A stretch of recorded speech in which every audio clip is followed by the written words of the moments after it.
सावित्री 2 बेटों की माँ थी। उसे इस बात पर बड़ा घमंड था। वो मानती थी कि बेटे घर की शान होते हैं। ये ले सावित्री, मिठाई खा, मेरे यहाँ पोती पैदा हुई है। ये सुनते ही सावित्री मुंह बना के कहती है, अरे तू तो लुट गई, बर्बाद हो गई, तेरे यहाँ लड़की पैदा हो गई। अरे तू ऐसा क्यों कह रही है? मैं तो बहुत खुश हूँ।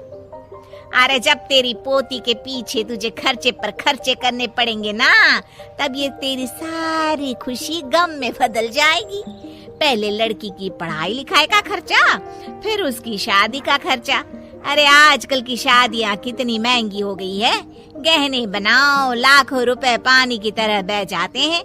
लड़कियाँ तो सिर्फ खर्चा करवाने के लिए ही पैदा होती हैं। इस तरह लड़कियों के प्रति अपने विचार व्यक्त करते हुए सावित्री ममता को लंबा चौड़ा भाषण देके चली जाती है। अब तो आप लोग इस कहानी में सावित्री देवी का पात्र अच्छी तरह समझ ही गए होंगे। कुछ समय बाद सावित्री की बड़ी बहू भी एक लड़की को जन्म देती है। फिर क्या था, सावित्री पूरा आसमान सर पर उठा लेती है। हे भगवान, ये तो मुझसे किस जन्म का बदला ले रहा है। अरे मैं तो मंदिर में रोज आकर तुझसे कहती तो थी कि मुझे एक पोता चाहिए, और तूने मुझे पोती दे दी। इतनी मिठाइयाँ और प्रसाद चढ़ाने का क्या फायदा हुआ। तभी सावित्री की बहू निशा कहती है, क्या माँ जी, आप भी इतनी सी बात पर नाराज हो गई हैं? देखिए तो आपकी पोती कितनी सुंदर है, बिल्कुल आप पर गई है। अरे चुप कर, तुझे 9 महीने इतने महंगे महंगे काजू बादाम फल फ्रूट खिलाने का फायदा क्या हुआ? मेरे तो सारे पैसे बर्बाद हो गए। ये सुन सावित्री का बड़ा बेटा अजय कहता है, माँ, तुम सिर्फ नाम के लिए 2020 में रहती हो। असल में तुम्हारा दिमाग सैकड़ों साल पुरानी सोच रखता है। आज के जमाने में लड़का और लड़की में कौन फर्क करता है। मैं तो बहुत खुश हूँ कि भगवान ने मुझे लक्ष्मी के रूप में बेटी दी है। लेकिन सावित्री पर अजय की बातों का कोई असर नहीं होता। नालायक, अपनी पत्नी की जबान बोल रहा है। मेरा बड़ा बेटा तो हाथ से गया। लेकिन सावित्री देवी हार मानने वाली नहीं थी। वो पोते की चाह में अपने छोटे बेटे विजय की शादी करवा देती है। कुछ समय बाद आखिरकार वो दिन आ ही जाता है जब सावित्री की छोटी बहू गर्भवती हो जाती है। सावित्री इतनी खुश हो जाती है कि वो बच्चे के जन्म से पहले ही सारे मोहल्ले में ढिंढोरा पीटने लगती है। ये क्या सावित्री, तू तो पोते के जन्म से पहले ही मिठाई बांट रही है।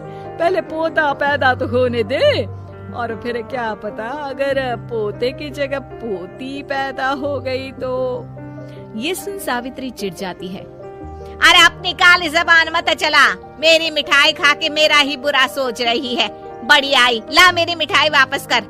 देख लेना, इस बार मेरे यहाँ पोता पैदा होगा, पोता। लेकिन ठीक इसका उल्टा होता है। सावित्री की छोटी बहू भी एक लड़की को जन्म देती है। सावित्री फिर से रोना धोना शुरू कर देती है और अपनी छोटी बहू को कोसते हुए भला बुरा कहने लगती है। देखते ही देखते ये सावित्री की रोज की आदत हो जाती है। एक दिन उसकी इस आदत से परेशान होकर विजय अपने भाई अजय से कहता है, भैया, माँ खुद एक औरत होकर हमारी बेटियों को पसंद नहीं करती, उल्टा उन्हें रोज कोसती रहती है।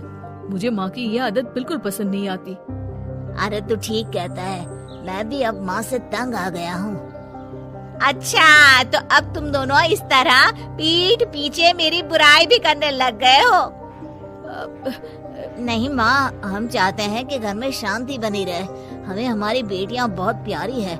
मैं नहीं चाहता कि वे तुम्हारे ताने सुन सुन कर बड़ी हो, और इसीलिए हम दोनों ये घर छोड़कर चले जाएंगे। हाँ माँ, मैं भैया की बात से सहमत हूँ। जब तुम इस घर में अकेली रहोगी तब तुम्हें अपनों की कीमत का एहसास होगा।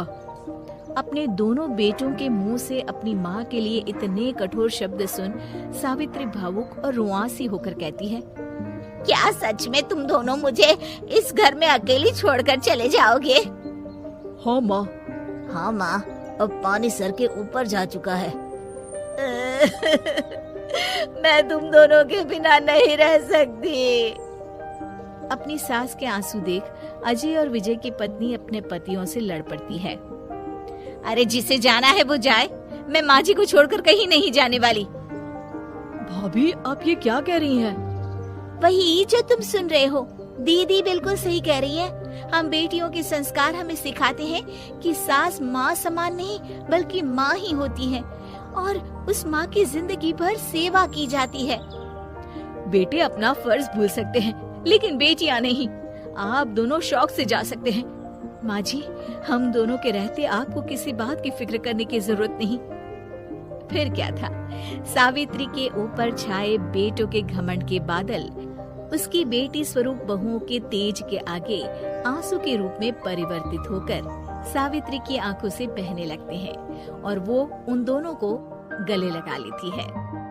मैं जिंदगी भर बेटियों को खोजती रही, लेकिन आज तुम दोनों को देख मुझे समझ आ गया कि बड़े अभागे होते हैं वो लोग जिनके घर बेटियां नहीं होती।